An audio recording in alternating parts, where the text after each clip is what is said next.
Hello, everyone.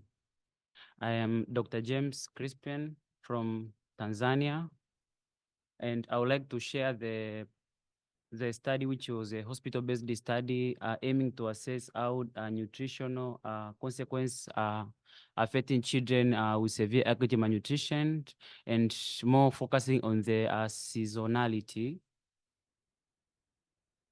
So as we can see, children are the most vulnerable, and it's also a most vulnerable resource and is the best hope for our future.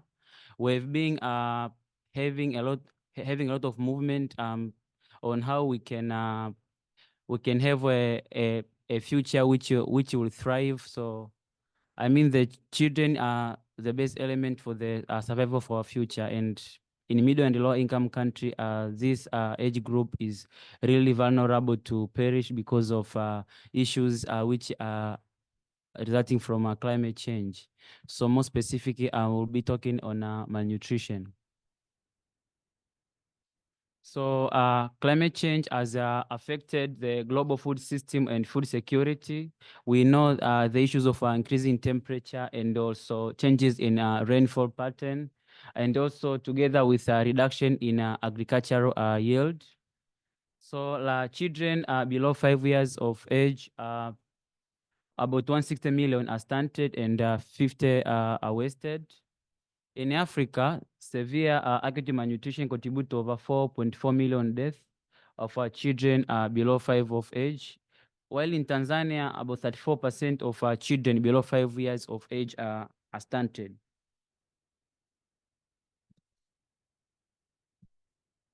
So they have a little study which have been conducted to see how does the seasonality affect malnutrition. And also there are some of the studies which have been conducted in Malawi, Chad, and Ethiopia. And among the result was the prevalence and the incidence of malnutrition, acute malnutrition was more high during dry season. And this is among the report from the Food and Agriculture Organization study conducted among the three countries, Chad, Ethiopia, and Sudan. So these are some of the representation of how malnutrition are affecting the children. You know, it's a very serious problem because malnutrition it can lead these children to suffer a lot of consequence. And despite the other vulnerabilities we're experiencing at low and middle income countries, so this make the situation very worse. So the objective was to assess the profile of malnutrition, and also to see how the malnutrition vary with the rain. So we use a cross-sectional study which was conducted in November 2021 to October 2022. The hospital-based study, as I said. And from the result, we had a total of 173 children, and the majority were below 1 years of age. But I wanted to give the profile. We had more severity of marasmus compared to Kwashiorkor. Majority was having marasmus more than 71%.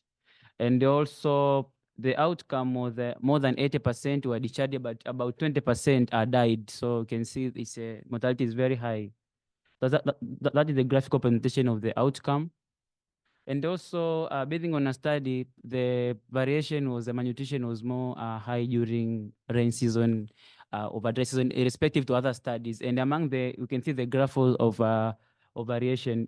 In Tanzania, from March, April, May, rain season, and also September, October, November to December is also rain season. So during the rain season, the malnutrition peaked.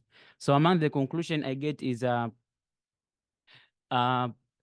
climate change has led to a lot of gender issues relating and also social justice.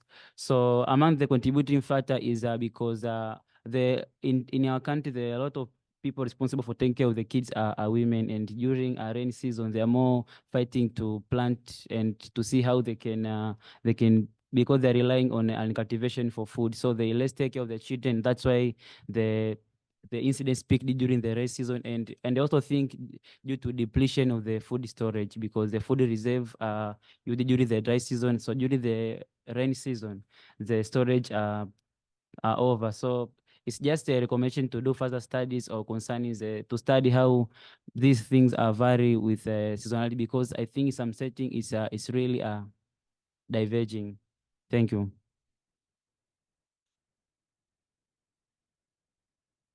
Thank you very much. I think we can take a couple of questions now, if anyone has any. Don't be shy.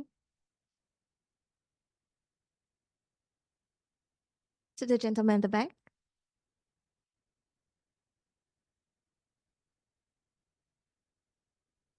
Okay, Anarapong from Thailand. I have one question from the first persons from Bangladesh. I want to know about the climate adaptation in the Bangladesh in aspect of the sanitation facility, how the people or organization make the like an approach to design the sanitation service or facility to adapt to the flood-prone area or the extreme weather in your country. Thank you. Thank you. That's a wonderful question.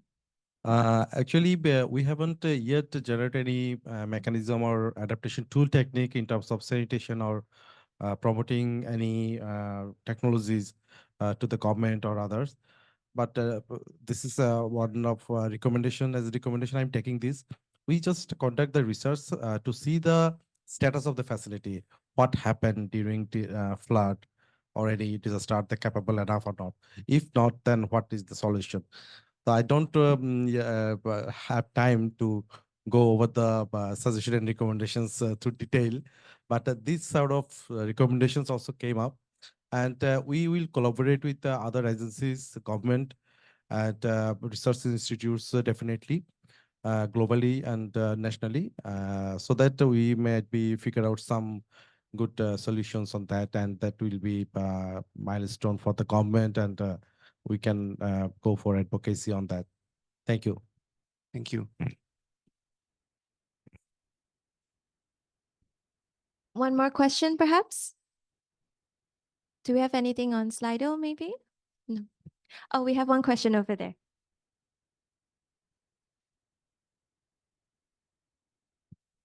Hi, I'm Dewi from Malaysia. I have a question for Dr. James from Tanzania. Okay, Dr. James, you have concluded that malnutrition increased during rainy season in among children in Tanzania. What about in terms of severity, about percentage of children die, and also about how many percent of marasmus and kwashiorkor, any difference during affected by the climate change, by the rainy season? Thank you very much for the nice question. So as I was trying to say, like malnutrition, basing on this study, it was more severe during the rain season, but despite some other study I've said, which was done in Malawi, Chad, and Ethiopia. And also, basing on time, I could not display much, but the prevalence of marasmus was 71%, and it was more common form of acute malnutrition compared to kwashiorkor. And the age population below 1 year was the most vulnerable group and the most affecting age group in terms of severity. Yeah. Okay, I hope that answers your question. Yeah, okay, all right. Thank you so much, James. Let's get back to our presenters. We have up next Nilanjan Bor.